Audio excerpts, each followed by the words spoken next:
வணக்கம். இது அடிப்படை ஜோதிடம். இன்றைக்கி நம்ம பார்க்க போகிற டாபிக் என்னென்னு பார்த்தீங்கன்னா நாளிகை. நாளிகைன்றது ஒன்றும் கிடையாது. பஞ்சாங்கத்தில் நம்ம நாளிகைன்னே பேசி பழகிருப்போம். ஸோ நிறையா ஜோதிடர்கள் நாளிகைன்னு தான் சொல்கிறாங்க இப்போ வரைக்குமே. நாளிகைன்றது என்னென்னு பார்த்தீங்கன்னா ஒரு டைமை கால்குலேட் பண்ணுறது தான். டைம் தான். நம்ம 60 மினிட்ஸுன்றது 60 minutes is equal to 1 hour அப்படின்றோம் இல்லைங்களா? ஸோ அதே கான்செப்ட் தான் நாளிகைக்கும் நம்ம இங்கே அப்ளை பண்ண போகிறோம். இங்கே என்னென்னு பார்த்தீங்கன்னா 2 நாளிகைன்றது எவ்வளோ மணி நேரம்னா 1 மணி நேரம். 2 நாளிகை இட்ஸ் ஈக்குவல் டு 60 மினிட்ஸ் அதுதான் வரும். அப்போ 2 நாளிகை 60 நிமிஷம் அப்படின்னா ஒரு நாளிகை எவ்வளோ நேரம் ஆகும் பார்த்தீங்கன்னா 24 நிமிஷம் வரும். அதே மாதிரி 2 நாளிகைன்றது 24 × 2 அப்போ 48 நிமிஷம் ஆச்சுங்களா? இப்போ பேலன்ஸ் ஆஃப் நாளிகை இருக்குங்களா? ஸோ மிச்சம் இருக்கக்கூடிய அரை நாளிகைன்னு பார்த்தீங்கன்னா 12 நிமிஷம் வரும். சரிங்களா? அப்போ 60 நிமிஷம் ஒரு நாளிகை 2 நாளிகை என்பது 60 நிமிஷம் அப்படின்ற மாதிரி அர்த்தம். புரியுதுங்களா? அப்போ 5 நாளிகை எவ்வளோ வரும்? 5 நாளிகை எத்தனை மணி நேரம் வரும் பார்த்தீங்கன்னா 2 மணி நேரம் வரும். கரெக்டுங்களா? 2 நாளிகை 1 மணி நேரம் அப்படின்னா 5 நாளிகை 2 மணி நேரம் வருங்களா? அதே மாதிரி 10 நாளிகை 4 மணி நேரம் வருங்களா? ஸோ அதே மாதிரி 10 நாளிகை அப்படின்னா 4 மணி நேரம் 12 நிமிஷம் அப்படின்னு அர்த்தம். அரை நாளிகைன்றது 12 நிமிஷம் அப்படின்ற மாதிரி அர்த்தம். ஸோ நாளிகைன்றது ஒன்றுமே கிடையாது, வெறும் டைமை பேஸ் பண்ணி வரக்கூடிய கால்குலேஷன் தான். மொத்தமாக பார்த்தீங்கன்னா ஒரு நாளைக்கு 60 நாளிகைகள் இருக்கும். 60 நாளிகைன்றது 24 மணி நேரத்துக்கு 60 நாளிகைகள் அப்ராக்சிமேட் கணக்கு தான். ஆனால் நம்ம ரொம்ப அக்யூரஸியாக பார்த்தோம் அப்படின்னா 58 ஒரு நாளைக்கு வரும், ஒரு நாளைக்கு 60 வரும், ஒரு நாளைக்கு எக்ஸ்ட்ரீமுக்கு 61 கூட வரும். பட் பஞ்சாங்கத்தில் அப்ராக்சிமேட் கணக்கில் கொடுத்துருப்பாங்க. நாளிகை கான்செப்ட் முடிஞ்சது. அடுத்து ஓரைகள் பற்றினா அடுத்த ஆடியோவில் நம்ம பார்க்கலாம். ஓரைகள் அப்படின்றது ராகு கேது 2ஐயும் தவிர்த்து மீதம் இருக்கக்கூடிய, அதாவது சூரியன், சந்திரன், செவ்வாய், புதன், குரு, சுக்கிரன், சனி, அந்த 7 பேரையும் பற்றி மட்டும் நம்ம பேசக்கூடியது பார்த்திங்கன்னா ஓரைகள் அப்படின்னு சொல்லுவாங்க. ராகு காலம், யமகண்டம் நம்ம பின்னாடி பார்க்கலாம். இப்போ ஓரைகள் அப்படின்றது ராகு கேது மட்டும் வரமாட்டாங்க, மிச்சம் இருக்கக்கூடிய 7 கிரகங்கள் வருவாங்க அப்படின்றத நீங்கள் மைண்டில் வச்சுக்கோங்க. இதில் பார்த்திங்கன்னா ஒவ்வொரு நாளும் ஒவ்வொரு கிரகம் அந்த நாளை தொடங்கி வைப்பாங்க. சூரிய உதயம் அப்போ அப்படின்ற மாதிரி 6 to 7 ஒரு கிரகம் வரும், அப்புறம் 7 to 8 ஒரு கிரகம் வரும், 9 to 10 ஒரு கிரகம் வரும். ஸோ அந்த 1 மணி நேரம் அந்த கிரகத்துக்கான ஆதிக்கம் அதிகமாக இருக்கும் அப்படின்றதான் மீனிங்கு. அப்போ ஒவ்வொரு 1 மணி நேரத்துக்கும் ஒரு கிரகம் மாறிக்கிட்டே இருக்குமானா ஆமாம், மாறிக்கிட்டே தான் இருக்கும். ஏதாவது ஒரு பெரிய மனிதரை பார்க்க போகணும் அப்படின்னா நம்ம சூரிய ஓரையில் போய் பார்க்க போகலாம். ஏதாவது ஒரு முக்கியமான முடிவு, நல்ல விதமான முடிவு எடுக்கணும் அப்படின்னா குரு ஓரையில் முடிவு எடுக்கலாம். வியாபார ரீதியாக ஒருத்தர் பார்க்க போகணும் அப்படின்னா புதன் ஓரையில் நம்ம போய் ஒருத்தரை பார்க்க போகலாம்.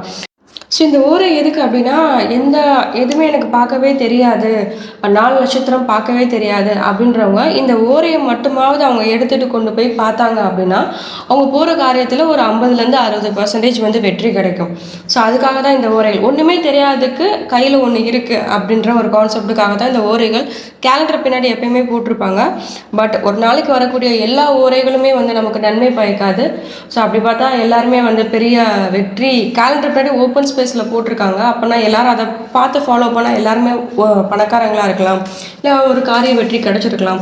பட் அது அப்படி கிடையாது. ஒரு நாள் ஃபுல்லாக இருந்தாலும் ஒரு சில மணித்துளிகள் மட்டும்தான் அந்த ஓரைகள் இருக்கும். அது பின்னாடி வரக்கூடிய கிளாஸஸில் பார்ப்போம். அடிப்படையில் ஓரைகள் ஒன்று இருக்குது. அது ஆதிக்கத்தை கொடுக்கும். ஒவ்வொரு மணி நேரமும் அதற்கான ஆதிக்கத்தை கொடுக்கும். இப்போ ஓரைகள் பற்றி நம்ம பார்த்தாச்சு. சின்னதாக ஒரு சின்ன கான்செப்ட் மாதிரி நம்ம பேசிக்கலாம். இப்போ சூரிய ஓரையில் நம்ம என்னெல்லாம் பண்ணலாம் அப்படின்ற மாதிரி ஒரு கான்செப்ட்டு. ஏதாவது ஒரு பெரிய மனிதரை போய் பார்க்கணுன்னா போய் பார்க்க போகலாம், வேலைக்கு முயற்சி செய்யலாம், மருத்துவம் சார்ந்த விஷயத்துக்கு முயற்சி செய்யலாம். சூரியன் தான் மருந்து. ஸோ மருந்து சாப்பிடலாம். அரசோட உதவி பெறதுக்கு நம்ம சூரிய ஓரையில் போய் ட்ரை பண்ணலாம். சொத்து எழுதி வைக்கலாம். அரசாங்க வேலைக்கு முயற்சி பண்ணுறவங்க இந்த சூரிய ஓரையில் போய் பார்க்கலாம். இது சூரிய ஓரைக்கான ஒரு கான்செப்ட். அடுத்து சந்திரன்னா நமக்கே தெரியும். ஒரு இடத்துலேருந்து இன்னொரு இடத்துக்கு டிரான்ஸ்போர்ட் பண்ணலாம், பிரயாணம் பண்ணலாம், பாஸ்போர்ட்டுக்கு அப்ளை பண்ணலாம், பெண் பார்க்க போகிறது, அப்புறம் பார்த்திங்கன்னா வெள்ளி, முத்து இந்த மாதிரி ஆபரணம் வாங்குறதுக்கு ரொம்ப சிறப்பான நாள். பசு கன்று வாங்குறதுக்கும் ரொம்ப சிறப்பான நாள். அப்புறம் கல்வி கற்கிறது, சங்கீதம், புது வீடு வாங்க, இதுக்கெல்லாமே பார்த்திங்கன்னா சந்திரன் ரொம்ப இம்பார்ட்டன்ட். வியாபாரம் செய்கிறதுக்கும் சந்திரன் வருவார். பட் அது எஃப்எம்ஜி ப்ராடக்டாக இருக்கணும். அதாவது ஃபுட் ப்ராடக்டாக இருந்தால் அந்த சந்திரன் சந்திர ஓரையில் ஆரம்பித்தா ரொம்ப நல்லாயிருக்கும். அடுத்து வந்து செவ்வாய். செவ்வாய் வந்து இங்கே மருத்துவ சிகிச்சை, சூரியனும் நான் சொல்லியிருக்கேன் மருத்துவ சிகிச்சைன்னு சொல்லிட்டு, ஆனால் அங்கே மருந்து சாப்பிடலாம். இங்கே செவ்வாயின்றது வந்து பார்த்திங்கன்னா ஆப்ரேஷன், அதுக்கு அது மருத்துவ சிகிச்சை, அறுவை சிகிச்சை, செங்கல் சூளைலாம் அடுப்பு மூட்டுவாங்க இல்லைங்களா? ஸோ அதெல்லாம் வந்து பார்த்தீங்க அப்படின்னா செவ்வாய் ஓரையில் தான் அவங்க ஸ்டார்ட் பண்ணுவாங்க. அப்புறம் கட்ட பஞ்சாயத்து பண்ணுறது, கடன் தீர்க்கிறது. இப்போ யாராவது வாடகை வீட்டில் இருந்தீங்க அப்படின்னா நீங்கள் வாடகை கொடுக்க போகும்போது செவ்வாய் ஓரையில் போய் கொடுக்க போனீங்க, இல்லை செவ்வாய்க்கிழமையில் செவ்வாய் ஓரையில் நீங்கள் கொடுத்தீங்க அப்படின்னா சீக்கிரமாகவே வந்து புது வீடு கட்டி நீங்கள் வந்து போயிடலான்றது ஒரு ஐதீகமாக இருக்குது. ஸோ அது ஒரு கான்செப்ட். அதுக்கப்புறம் வந்து பார்த்தீங்க அப்படின்னா புதன் வந்து கம்யூனிகேஷன், என்னென்ன கம்யூனிகேஷன், லெட்ரு, இமெயிலு, வாட்ஸ்அப்பு, எல்லா விதமான கம்யூனிகேஷனுக்கும் புதன் தான் பெஸ்ட்டு. ஸோ கடிதங்கள் சம்மந்தப்பட்ட வேலை, பாஸ்போர்ட்டுக்கு அனுப்புறது இங்கேயும் பண்ணலாம், மனு கொடுக்கலாம், அப்ளிகேஷன்ஸ் கொடுக்கலாம். ஒரு பேங்க்கில் புதுசாக நீங்கள் ஒரு அக்கௌண்ட் ஓப்பன் பண்ணால் புதன் ஓரையில் போய் அக்கௌண்ட் ஓப்பன் பண்ணலாம். பேப்பர் டாக்குமெண்டேஷன் என்னெல்லாம் வருதோ அதெல்லாம் புதன். சரிங்களா? ஜோதிடம், ஆராய்ச்சி இதெல்லாம் படிக்கிறதுக்கு புதன் ஓரை ரொம்ப சிறந்தது. அதுபோல் எக்ஸாம் எழுத போகிறீங்க அப்படின்னா புதன் ஓரையை பார்த்து நீங்கள் கிளம்புங்கன்னா நல்லது. பட் அதெல்லாம் என்ன சொல்கிறது, டே டு டே லைஃப்பில் ஒர்க் அவுட் ஆகுமா என்னன்றது தெரியல. பட் புதன் ஓரைக்கு இந்த எல்லாமே பாயிண்ட்ஸ், பாசிட்டிவ் பாயிண்ட்ஸ் இருக்குன்றது நம்ம தெரிஞ்சுக்கணும் ஒரு ஜோதிடராக. ஏதாவது ஒரு போட்டி பந்தயம் வச்சாங்க அப்படின்னா ஃபஸ்ட்டு என்ட்ரியாக உள்ளே போகிறது புதனோட ஓரில் என்ட்ரி ஆனால் அது வந்து ஜெயிக்கும் அப்படின்ற மாதிரி சொல்கிறாங்க. அப்புறம் தரகு வேலை பார்க்குறதுக்கு, பெண் பார்க்க போகிறதுக்கு, அப்புறம் வந்து இது எல்லாமே போகலாம். ஆனால் புதன் ஒரு ஓரில் நீங்கள் ஒரு இடத்துக்கு உள்ளே போகிறீங்கன்னா என்ன அங்கே நோட் பண்ணிக்கணும் அப்படின்னா நீங்கள் ரொம்ப பேசக்கூடாது. அந்த இடத்துல அமைதியாக ஷட்டிலாக இருந்து உங்கள் வேலையை சாதிச்சுட்டு வந்துடணும். ஏன்னா புதன் வந்து ஒரு அலிகிரகம் நம்ம பேசியிருக்கோம். ஸோ அதனால் ஆனால் இன்னொரு விஷயம் பண்ணக்கூடாது, என்னென்னா நிலம் வாங்கக்கூடாது. புதன் ஓரையில் நீங்கள் ஏதாவது நிலம் வாங்கினீங்கன்னா கண்டிப்பாக அங்கே ஒரு டாக்குமெண்டேஷன் ப்ராப்ளம் இருக்கும். ஒருவேளை அப்படி ஏதாவது நீங்கள் இருந்தது அப்படின்னா நீங்கள் உங்களோட டாக்குமெண்டேஷன் பண்ண டயத்தை நீங்கள் எடுத்து செக் பண்ணி பாருங்கள், கண்டிப்பாக இருக்கும். அடுத்து வந்து குரு ஓரை. குரு ஓரைன்னு பார்த்தீங்கன்னா என்னென்ன நல்ல காரியம் பண்ணணுமோ அதெல்லாம் குரு ஓரையில் பண்ணலாம். சரிங்களா? பெரிய மனிதரை பார்க்குறதுக்கு, ஒருத்தவங்ககிட்ட உதவி கேட்குறதுக்கு, பொருளாதாரம் சார்ந்த உதவி கேட்குறதுக்கு, இல்லை நீங்கள் கடன் கொடுக்கறதுக்கு, சேமிப்பு, அதே மாதிரி நாற்று நடுறதுக்கு, விதை, அதுக்கெல்லாமே வந்து பார்த்திங்கன்னா குரு ஓரை.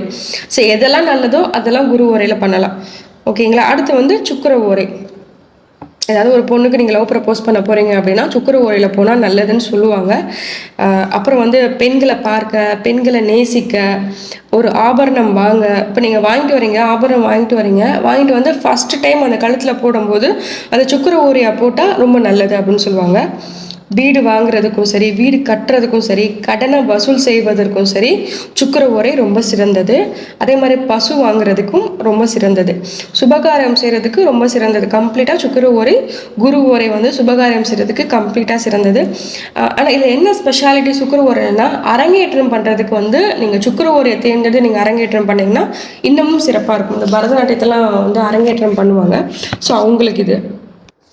அடுத்து சனி ஓரையில் வந்து நம்ம என்னெல்லாம் பண்ணலாம் அப்படின்னா நிலத்தை உழுறதுக்கு யூஸ் பண்ணிக்கலாம், உரம் போடுறதுக்கு, இரும்பு சம்மந்தப்பட்ட ஜாமான் வாங்குறதுக்கு, மின் சாதனம் சார்ந்த தொழிலை தொடங்குவதற்கு, அப்புறம் வந்து பார்த்திங்க அப்படின்னா குத்தகைக்கு இடம் வாங்குவதற்கு சனி ஓரை மிகவும் சிறந்தது.